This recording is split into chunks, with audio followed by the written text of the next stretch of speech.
아주 은혜로웠던 욥기 강해를 마치고 아주 어려운 히브리서 강해를 10에서 12주 정도 하게 됩니다. 히브리서를 개인적으로 묵상하고 또 연구를 하다가 보면 아주 깊은 수준의 기독론적인 내용들이 담겨져 있고요. 우리의 마지막 때 이 종말론적인 성취와 기다림에 대한 정보를 우리에게 제공합니다. 그러나 한 가지 문제점이 있습니다. 제가 오늘 히브리서 서론을 준비하면서 원래 설교 제목을 당혹스러운 히브리서라고 할까 고민을 많이 했습니다. 왜냐하면 히브리서는 저자부터 수신자, 기록 연대, 수신 목적까지 모두 불분명하다라는 이상한 특징을 가지고 있기 때문입니다. 심지어 사상적인 배경이나 문학 장르, 문학적 구조를 규명하기도 여간 쉬운 일이 아닙니다. 그만큼 히브리서는 내용이 쉽지가 않습니다. 그렇다 보니까 우리가 히브리서를 묵상하면 특정한 이 장만 딱 떼서, 예를 들어 믿음장, 히브리서 11장 딱 이것만 떼서 우리가 묵상하고는 합니다. 또 히브리서를 우리가 읽을 때 보면 구약 성경이 인용이 되어도 너무 많이 인용이 되어 있습니다. 적게는 직접적으로 38번 인용이 되어 있고 간접적인 인용까지 포함하면 58번이나 구약 성경을 인용하고 있습니다. 그러나 히브리서만큼 예수님과 구약의 관계를 명백하게 우리에게 알려주는 성경책은 없습니다. 안식 개념의 종말론적이고 구원론적이고 기독론적 함의를 확연하게 밝혀줍니다. 다른 서신서들에게서는 찾아볼 수가 없는 이 중요한 신학적 사상들을 잘 보여주고 있는 게 바로 히브리서입니다. 하지만 우리가 히브리서를 접하고 대할 때 그 내용과 깊이가 너무 방대하고 어려운 데다가 읽다 보면 흐름을 놓쳐서 지겹기까지 한 책입니다. 위대한 설교자죠. 찰스 스펄전이 히브리서를 두고 이렇게 평가를 했습니다. 강의 안에도 있고 제가 한번 읽어드리겠습니다. 나는 히브리서 강해 설교에 대해 매우 생생한 혹은 오히려 생기 없는 기억을 가지고 있는데 내 마음에 가장 바람직하지 못한 인상을 깊이 남겨주었다. 나는 종종 히브리인들이 이 서신을 자신들만 가지고 있었더라면 하고 바랐다. 왜냐하면 불쌍한 이방인 소년을 지루하게 만들었기 때문이다. 찰스 스펄전이 이렇게 히브리서를 두고 표현한 이유는 히브리서가 한두 가지 내용만 담고 있는 것이 아니라 너무나 많은 내용을 담고 있고 아까도 말씀드렸듯이 도대체 이 책을 누가 썼고 누구에게 썼고 왜 썼는지를 감추고 있기 때문입니다. 교리적으로는 이 기독론에 대한 내용으로 1장 1절부터 시작을 하고 있고 신실하시고 자비로우신 대제사장 측면에 예수 그리스도의 사역까지 아주 방대하게 보여주고 있습니다. 히브리서는 야고보서와 같이 신약에 감추어진 두 개의 보석 중 하나다라고 표현되기도 합니다. 그리고 신약의 여러 서신 중에 가장 고상하고 가장 세련되며 가장 수수께끼와 같은 책이라고 불리기도 합니다.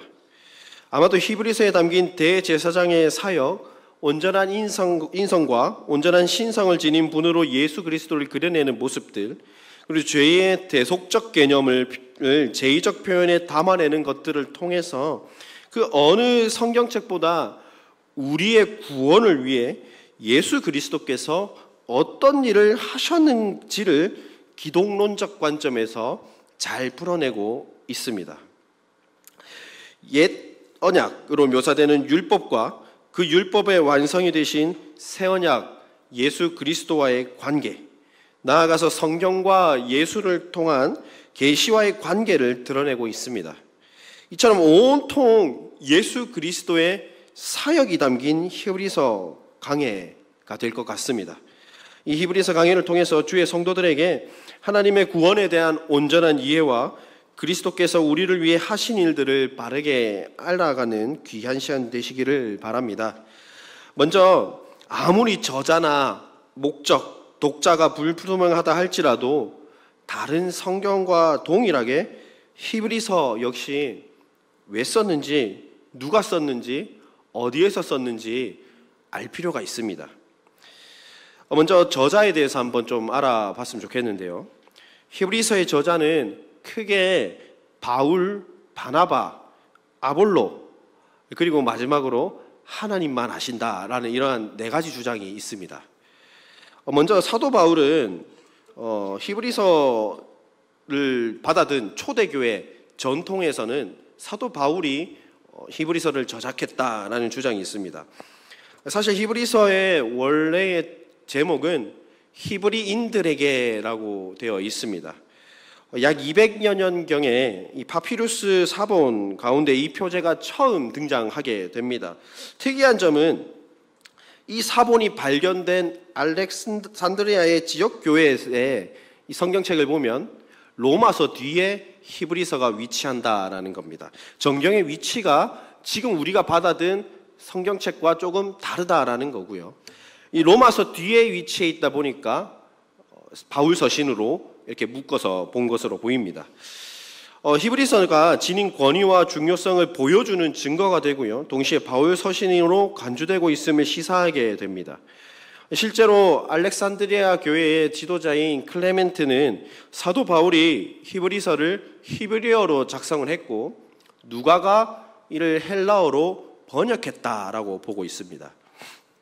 지난주 우리 배정훈 교수님께서 북콘서트를 하고 또 우리에게 나름 익숙해진 요한 크리소스톰 역시 바울을 저자로 보고 있습니다. 4세기 후반에 동서방 교회가 공통적으로 바울이 서신을 썼다고 보기 시작을 했습니다. 그러다 보니까 교회 회의라고 하는 이 카르타고 회의에서 이 히브리서를 바울 서신에 포함시켜서 채택하게 됩니다. 이 종교개혁에 이르기까지 이 견해가 별다른 이견 없이 받아들여졌습니다. 그러나 이 주장도 초대교회 시대부터 지금 현대교회 신학자들까지 모두 반대하는 지점들이 존재합니다. 먼저 문체나 글을 쓰는 방식이 사도 바울의 서신과는 다르다라는 것입니다. 사도 바울이 바울 서신의 다른 부분을 작성할 때 인사말을 작성합니다. 그래서 자신이 사도이지만 하나님의 종이 되었다라고 말을 하면서 사도된 나 바울은 이렇게 자신을 소개합니다. 또한 너희 교회 때문에 내가 하나님께 감사하다 이런 표현들이 등장을 하는데 히브리서 1장 1절을 한번 보시면 그런 내용이 존재하지 않습니다. 또 한 가지는 사도 바울이 갈라디아서 1장 12절의 말씀처럼 이 사도 바울은 복음을 그리스도로부터 직접 계시를 통해 전수받았다라고 강조하고 있는 반면에 히브리서는 오늘 우리가 읽은 2장 3절 말씀처럼 구원의 진리를 들은 자들을 통해 간접적으로 그 복음의 내용을 전수받았다라고 기록을 하고 있습니다. 또 마지막으로 사도 바울이 복음을 설명할 때 예수님의 십자가와 부활을 강조합니다. 그런데 히브리서에서는 예수님을 대제사장이라고 부릅니다. 반대로 사도 바울은 대제사장이라고 예수님을 칭한 적이 없습니다. 구원론에 있어서도 이신칭의를 사도 바울이 강조를 합니다. 그러나 히브리서는 이 이신칭의와 같은 이 구원론적 개념은 등장하지 않습니다. 히브리서는 유일하신 하나님의 아들이신 예수 그리스도의 승천에 초점을 맞추고요. 그리스도인의 삶, 그리스도인의 성화에 대해서 맞추고 있습니다. 사도 바울이 썼다고 하기에는 신학적 강조점이 히브리서는 다소 다르다라는 것입니다. 이러한 점을 비롯해서 볼 때 히브리서를 사도 바울이 썼다라고 하는 가능성은 현대교회에서는 약간 떨어지는 편입니다. 오리게네스라고 하는 초대교회 지도자가 있었습니다. 바울의 저작서를 부인했습니다. 그러면서 이렇게 말을 합니다. 제 소견으로 말하자면 편지글에 배어있는 생각은 바울 사도의 것이라고 하겠습니다만 문체라든가 문장을 엮어 나간 방식은 바울의 가르침을 가슴에 새겨 듣고 기억하여 짧게나마 글로 옮겨 적은 사람의 것이라 하겠습니다. 그러므로 히브리서를 바울의 저서로 인정하는 교회라면 저의 소견 또한 인정의 근거로 이의 없이 받아들이기를 바랍니다. 우리가 이 글 모음을 바울 사도의 서간이라는 이름 아래 선현들로부터 물려받은 데는 그만한 이유가 없잖아 있었을 것입니다. 정작 누가 쓴 글이냐고 묻는다면 이는 진실로 하나님만 아실 뿐입니다. 개인적으로 오리게네스의 이 마지막 말이 저한테 인상 깊게 다가왔습니다. 누가 쓴 것이 중요한 게 아니다라고 알려주는 것 같습니다. 우리가 종교개혁의 전통을 물려받고 있습니다. 종교개혁자 칼빈 역시 사도 바울의 저작서를 부인합니다.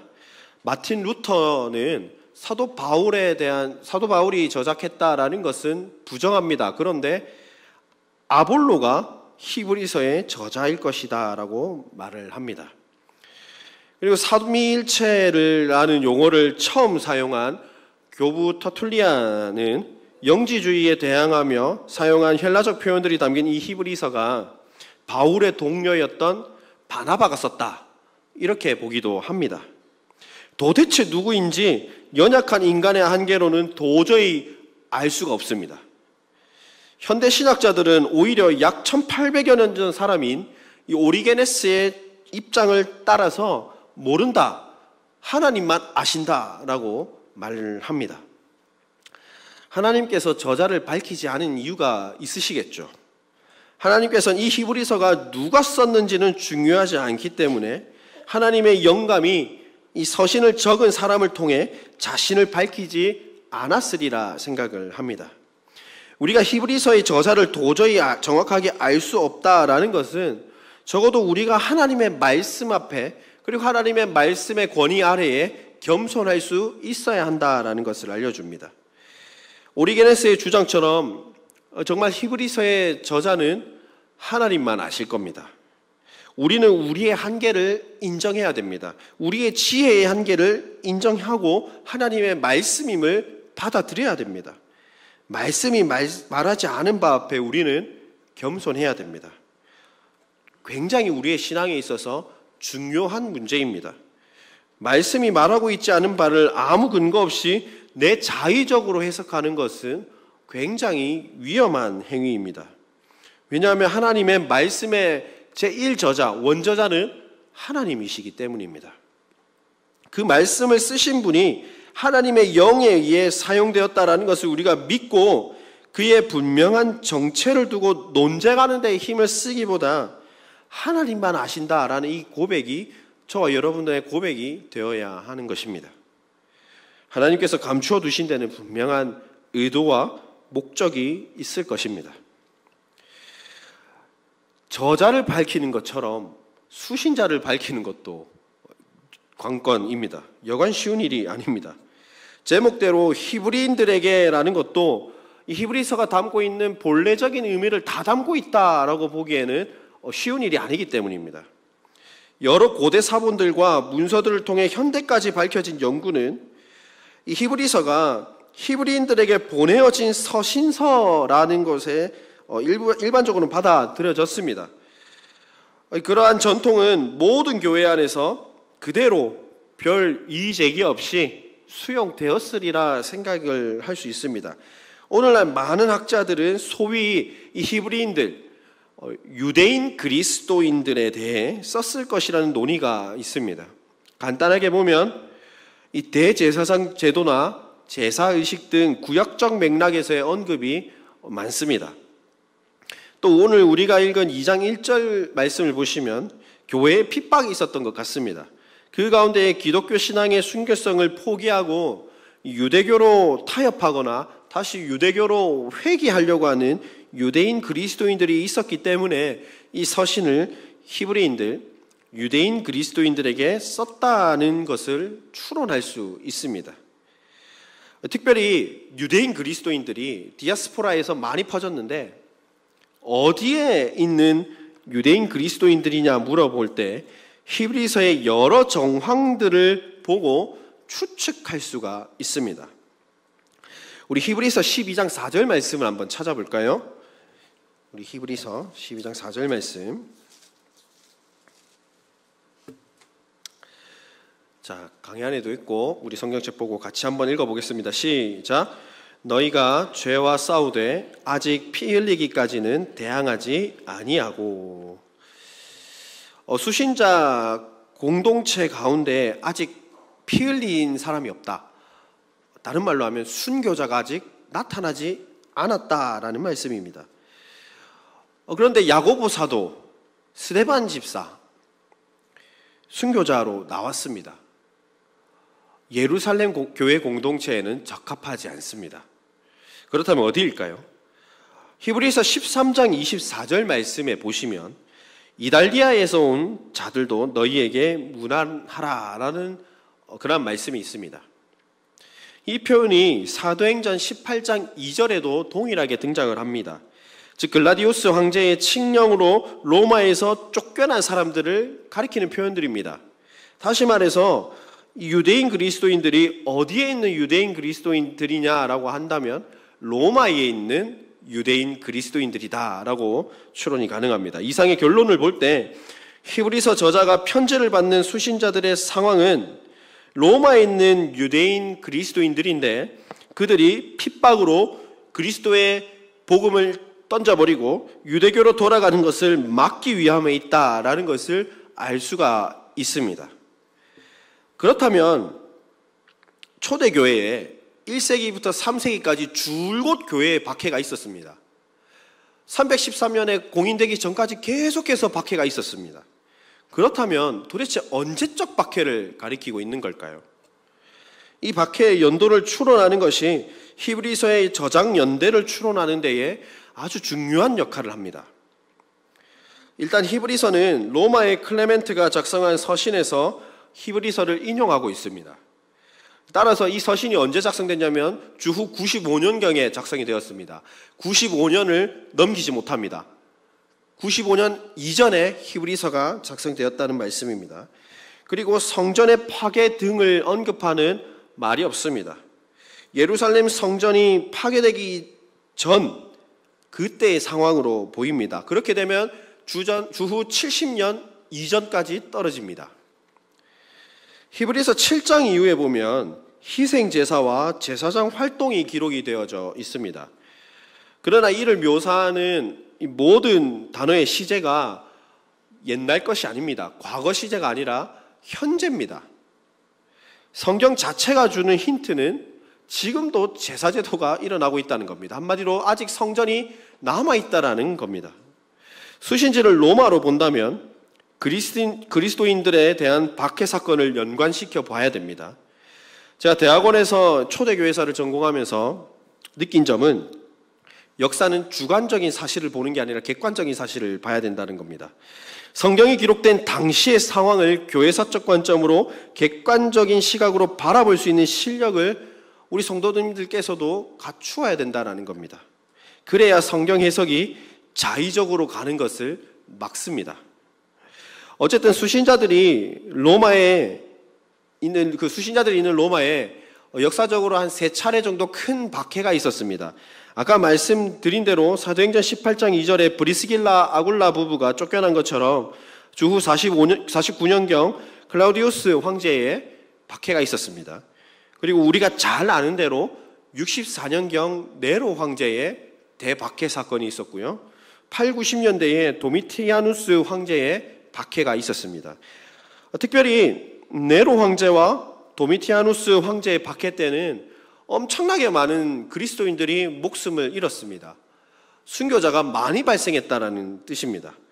그러나 우리가 함께 아까 읽었던 히브리서 12장 4절 말씀처럼 너희가 죄와 싸우되 아직 피 흘리기까지 대항하지는 아니하였고라고 말씀을 비추어 볼 때 아직 박해를 경험하지 않았다라고 말씀을 드렸습니다. 순교자가 나오지 않았다라고 말씀을 드렸습니다. 이를 볼 때 아마도 사도행전 18장에 기록된 대로 유대인 그리스도인들을 포함한 유대인들을 로마로부터 추방한 클라우디우스 황제의 박해가 있던 주후 49년부터 네로 황제의 박해 기간인 64년 이전 49년부터 64년 그 사이에 히브리서가 작성되었다. 이까지만 알 수가 있을 것 같습니다. 이러한 역사적 상황과 수신자의 상황을 바라보고 저술 목적에 따른 히브리서의 구조를 살펴보면 결국 모든 주제가 예수 그리스도로 귀결되는 나선형 구조를 가지고 있습니다. 히브리서의 여러 권면들, 여러 구약적 배경들이 계속 돌고 돌면서 엎치락뒤치락 하는 것 같지만 결국 나타내는 것은 예수 그리스도라는 것입니다.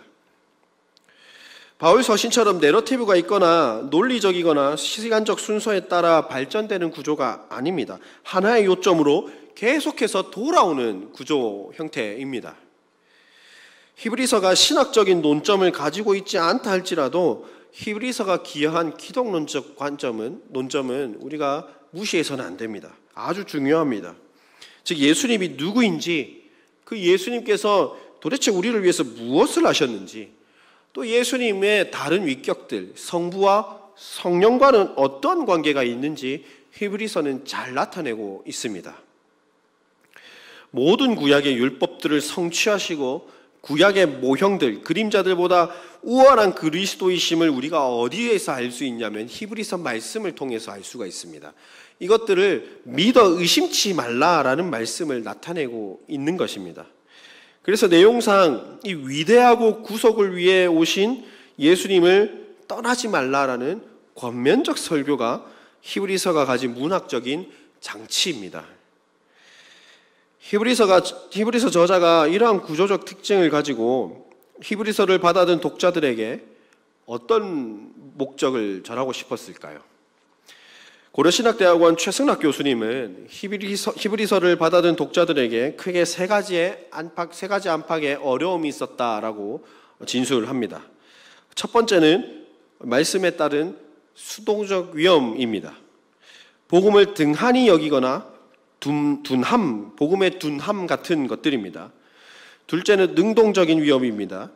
살아계신 하나님에게서 스스로 멀어지거나 모이기를 패하는 습관을 스스로 하는 것, 고의로 스스로 죄를 범하는 상황들이 그 공동체 안에 있었습니다.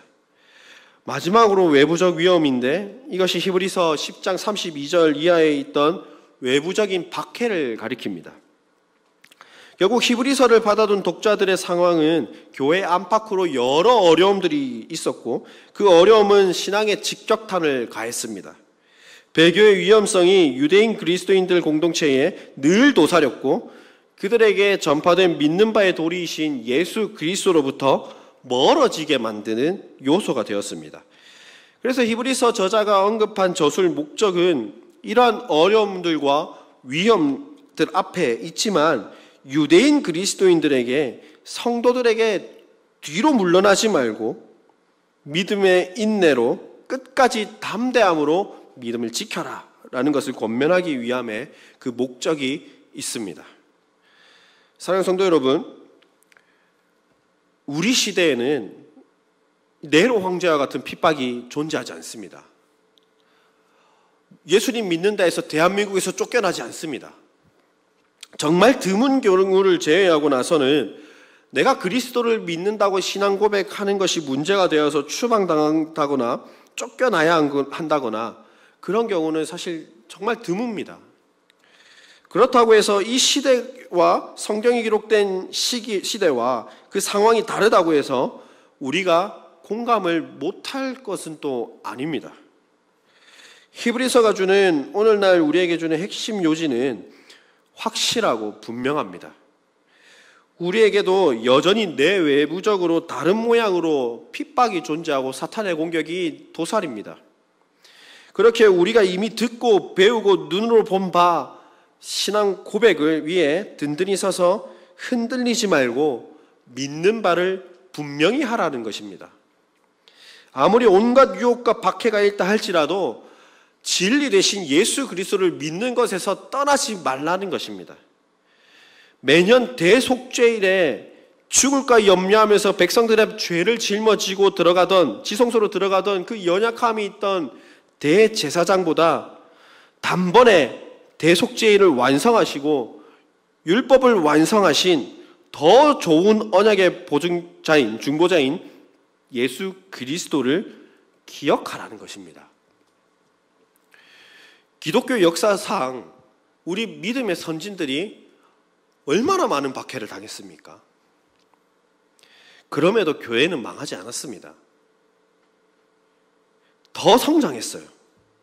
더 영적으로 부흥했습니다. 종교사회학자인 로드니 스타크라는 사람이 박해가 있던 1에서 3세기 사이에 이미 로마 인구의 절반이 기독교인이었다라는 연구 결과를 내놓습니다. 박해 가운데 오히려 신앙과 믿음을 지킨 자들로 인해서 또 예수 그리스도를 끝까지 붙드는 믿음이 있었기 때문에 박해 속에서도 이웃을 섬기고 사랑함으로 복음을 지켜냈기에 가능한 일입니다. 히브리서 저자가 이 편지를 통해 권면하고 싶은 내용이 바로 이 내용입니다. 오늘 읽은 2장 1절 말씀 다시 한번 보십시오. 우리가 들은 것에 더욱 유념하여 복음에 대한 믿음을 굳게 붙잡으라는 것입니다. 우리가 들은 큰 구원을 등한히 여기면 하나님의 보응을 피할 수 없기 때문에 하나님께서 여러 표적들과 기사들과 능력들과 뜻을 성령을 통해 나누어 주신 것을 굳건히 붙잡고 믿음을 증언하라는 말씀입니다.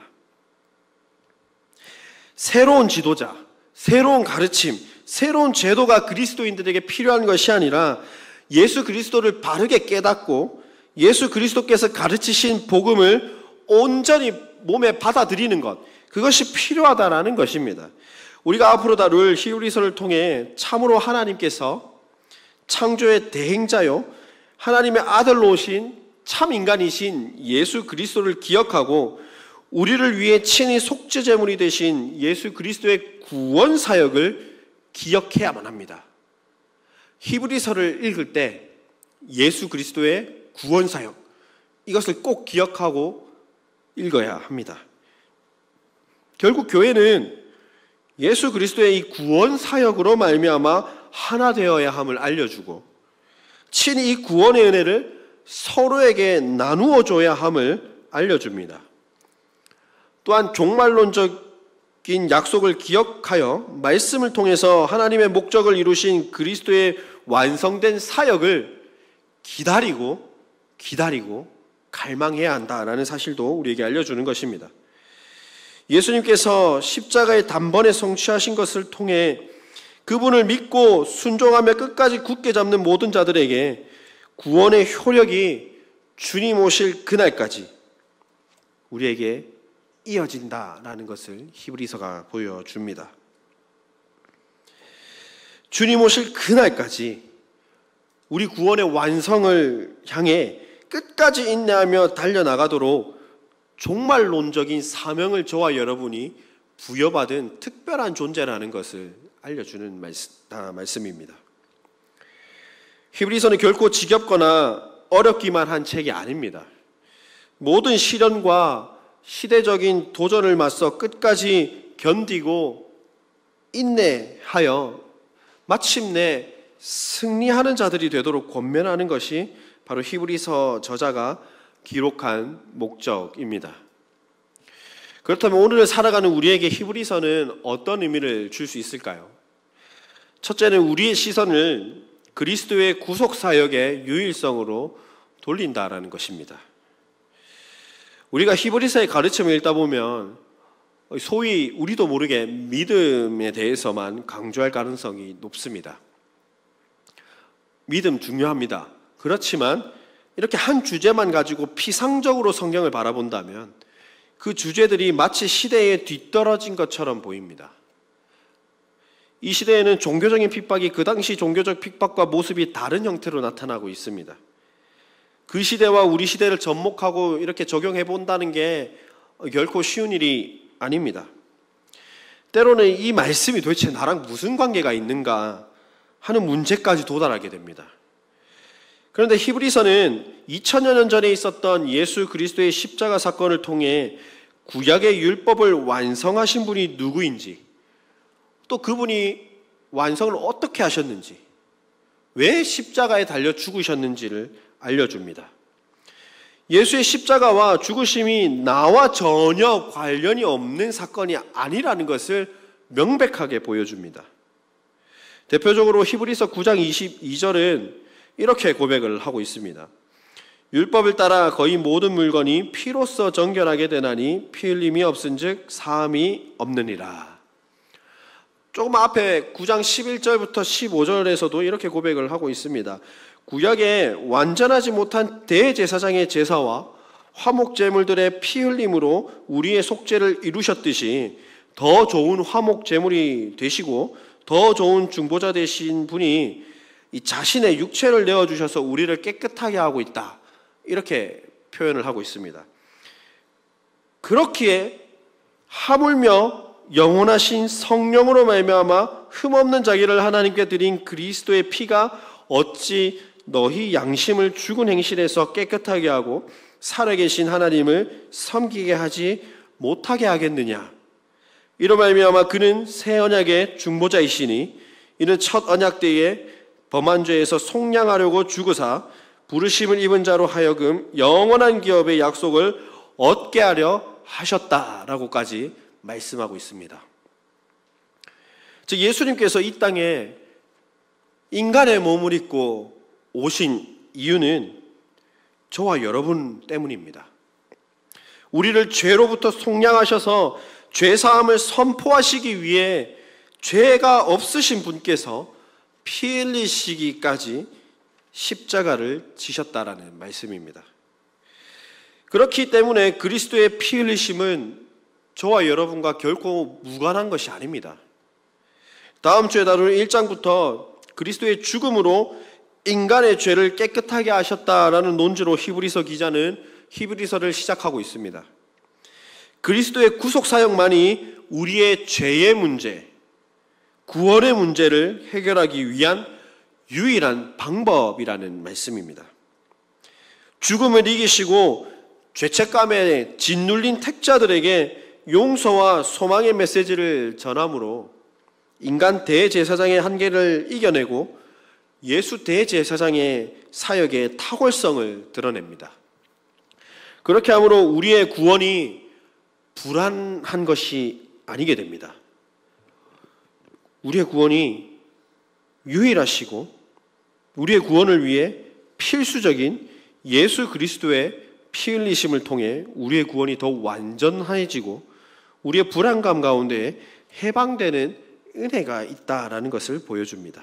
다소 어려운 논제가 될 수도 있겠습니다만 우리의 구원의 문제는 결코 한 단어로 요약될 수가 없습니다. 굉장히 복잡한 문제입니다. 예수 그리스도께서 단지 선한 목적으로 기꺼이 순교자로서 죽음을 당하신 것이 아니라는 것을 우리는 기억해야 합니다. 요한복음 3장 15절 이하에 놋뱀이 들린 것처럼 인자도 들려야 한다라고 말씀합니다. 하나님이 자기 아들을 내어주실 만큼 이 세상을 사랑하셨기 때문에 우리의 구원이 가능했다라는 것을 알려줍니다. 그렇기 때문에 예수님의 십자가는 선택이나 그럴 수도 있다라고 하는 가정이 아닙니다. 여기서 히브리서 기자가 곳곳에서 어려운 구약의 이미지를 사용하는 이유를 밝힙니다. 모형론적인 입장으로 모든 주제를 예수 그리스도로 끼워 넣은 것이 아니라 하나님의 뜻과 계시가 그의 아들 예수 그리스도 안에서 최종적으로 명확하게 성취되고 밝히 보여졌다라는 것을 알리기 위해서 구약의 본문들을 더 사용하고 있는 것입니다. 따라서 구약의 본문들과 예수 그리스도 사이에 나타나는 여러 유사점들은 예언적 성격을 가지고 반드시 이루어질 그림자로서 율법의 역할과 율법의 완성을 뜻하고 있습니다. 천사들을 통해 주신 율법의 말씀이 결코 무능하다라고 하는 것이 아닙니다. 그 율법 역시 권위가 큽니다. 그런데 하나님의 아들이신 예수를 통해 말씀하신 것들이 얼마나 더 크겠냐라는 겁니다. 그분께서 직접 행하신 은혜가 율법보다 얼마나 더 크겠냐 이런 것입니다. 즉 그리스도께서 십자가를 지신 것은 연약한 인간을 대신해서 우리를 위해 우리의 자리에서 죽으신 사건입니다. 그분의 피 흘림 없이는 결코 우리의 죄사함도 없다라는 것을 기억해야 됩니다. 오직 예수 그리스도만이 우리를 구원할 수 있습니다. 히브리서를 통해 그리스도의 사역을 더욱 기억하고 그리스도의 십자가로 말미암아 우리가 이 세상에서 구별된 존재라는 것을 기억하시기를 바랍니다. 둘째는 우리의 시선을 우리의 존재 목적으로 돌린다라는 것입니다. 우리의 존재 목적은 태초에 아주 선한 의도로 지원받았습니다. 초대교회로부터 한결같이 이어지는 한 가지 진리는 인간이 악을 선택했다는 것입니다. 그로 말미암아 우리 인간이 타락했다라는 것입니다. 그래서 구약의 제사장들 역시 자신의 연약에 휩싸인 존재들이었습니다. 그들에게 도움을 얻기 위해 나오는 자들처럼 항상 죄에 노출되어 있는 그러한 사람이었던 것입니다. 인간 대제사장은 백성들의 죄를 해결하기 위해 염소와 황소의 피를 드렸습니다. 단지 부분적인 깨끗함, 육체를 정결하게 하는 일 정도만 할 수 있었습니다. 반복적으로 제사 제도를 지켜야 했고요. 죄의 심각성을 상기시키기 위해선 이 제사 제도가 필요했습니다. 연속적이거나 영원한 속죄를 보장하지 못했고 일시적인 성격을 가지고 있습니다. 우리 인간은 우리 스스로 이 죄의 문제를 어떻게 해결해야 될지 알지 못했습니다. 우리 인간은 타락한 이후 항상 죄와 심판 아래에 연약한 상태로 있었습니다. 항상 불안감 가운데 살았고 또 항상 심판을 두려워하며 살았던 존재들입니다. 모세 역시 하나님의 영광의 빛을 보고 자신의 얼굴을 수건으로 가렸습니다. 이스라엘 백성들은 하나님의 얼굴을 배우면 죽임을 당할까 봐 두려워했습니다. 이처럼 우리의 존재는 감히 하나님 앞에 설 수 없을 정도로 죄로 가득한 존재였고 연약한 존재였습니다. 완전했지만 죄로 타락해졌고 불완전한 존재가 되었습니다. 스스로 구원하지 못했고 동물이나 누군가의 피 흘림 없이는 결코 하나님 앞에 나아갈 담력도 얻지 못한 존재들이었습니다.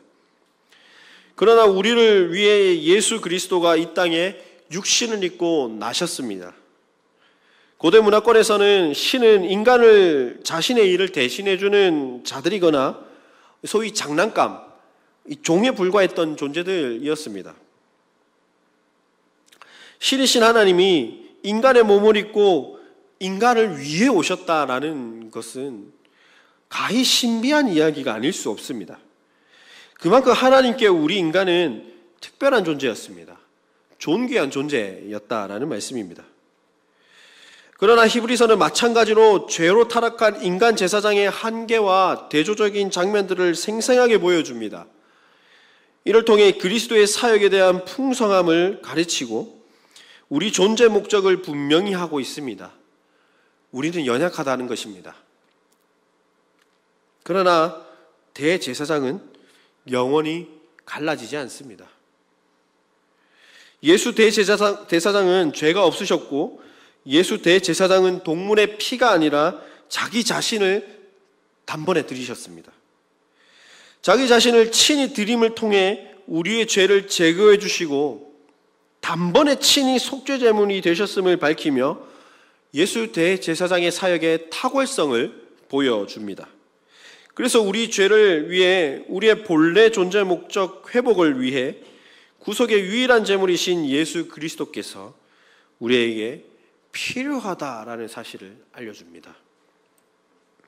우리의 시선을 내가 아니라 예수님께로, 하나님께로 돌려 우리의 존재 목적을 본래 창조 목적대로 하나님을 예배케 하는 존재로 살아야 한다라는 것을 보여줍니다. 어떠한 박해가 있더라도 믿음의 선진들이 자신을 내려놓고 자신의 비참함을 인정하고 하나님을 예배했듯이 히브리서를 받아든 독자들도 그렇게 믿음을 지키며 창조 목적대로 하나님을 예배해야 한다라는 것입니다. 왜 그렇습니까?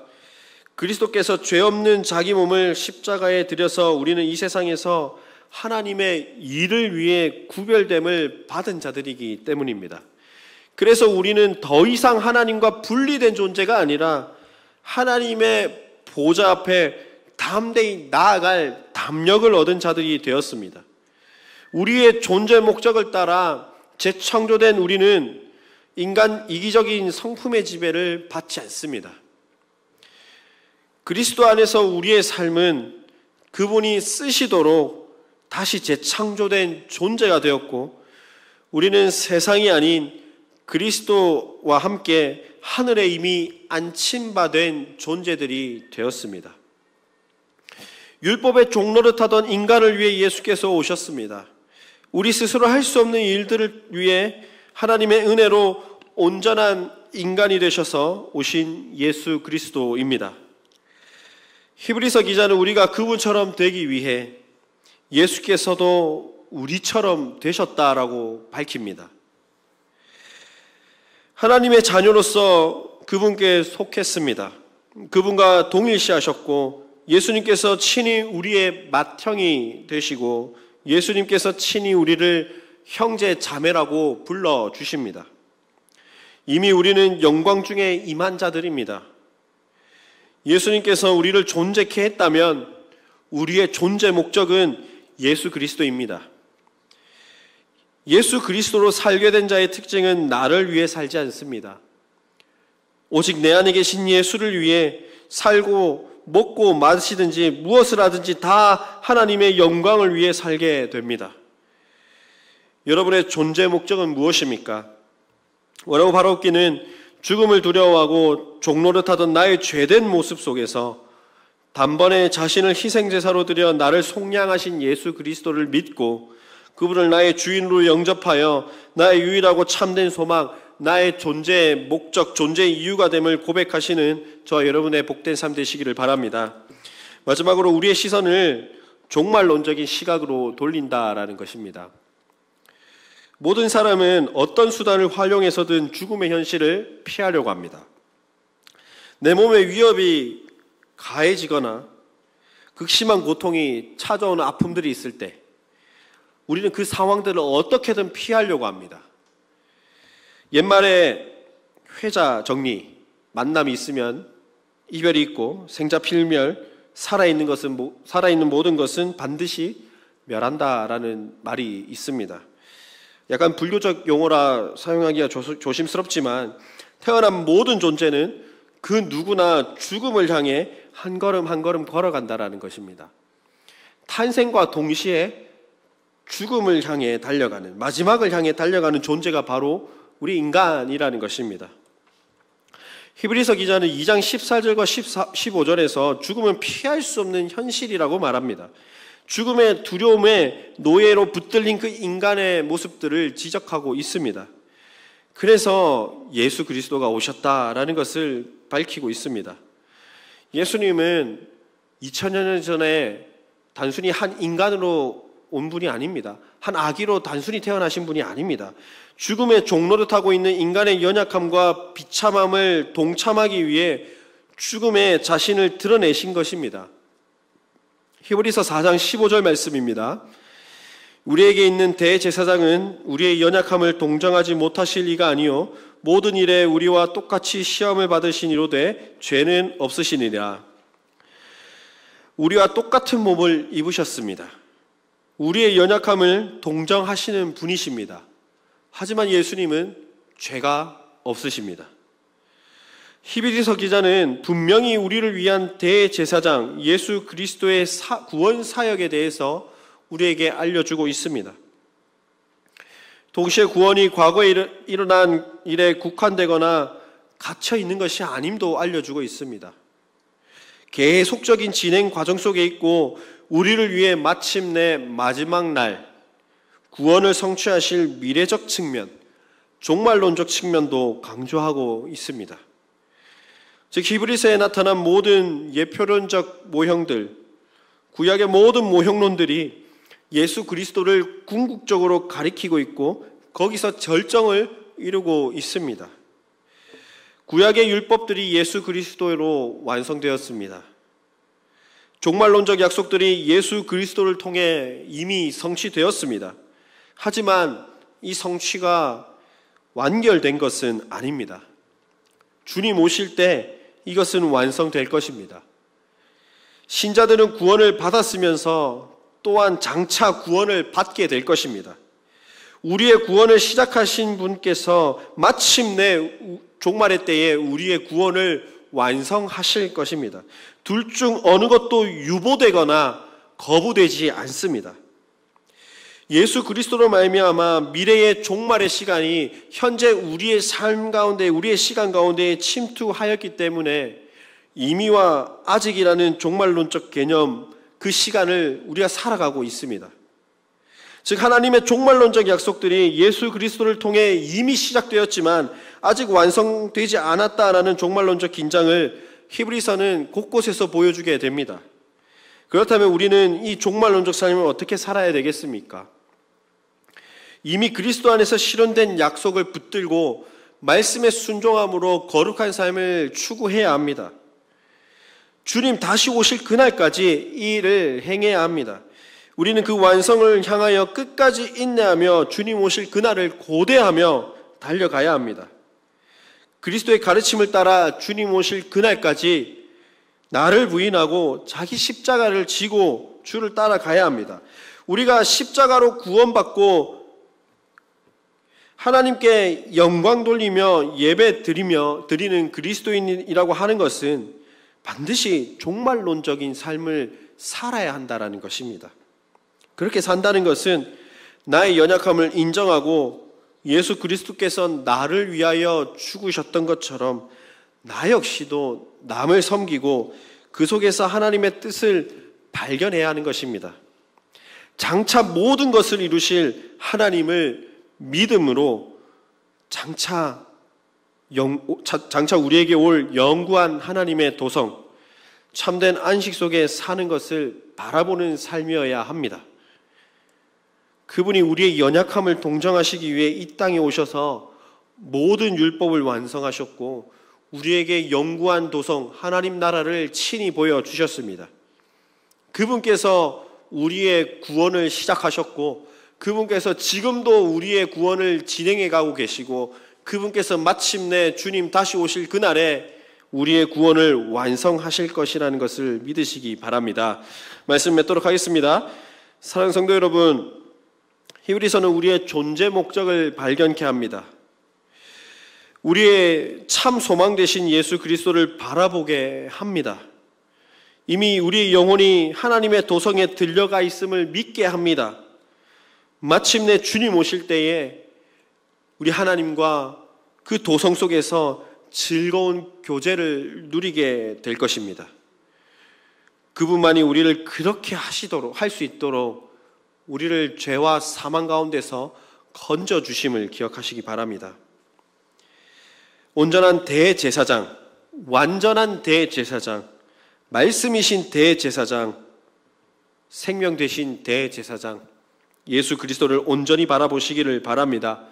우리가 평생 신앙생활하면서 우리가 들은 것에 더욱 유념하여 결코 세상의 유혹과 세상의 조롱 속에 흘려 떠내려 가지 않도록 스스로를 잘 지켜야 합니다. 그래서 천사들을 통해 하신 말씀이 예수 그리스도로 더욱 견고하게 되어 큰 구원을 마음속에 새김으로 세상과 타협하는 인생을 살지 않기를 바랍니다. 그래서 예수를 믿는 믿음으로 세상을 담대히 이기시는 저와 여러분 되시기를 우리 주님의 이름으로 축복합니다.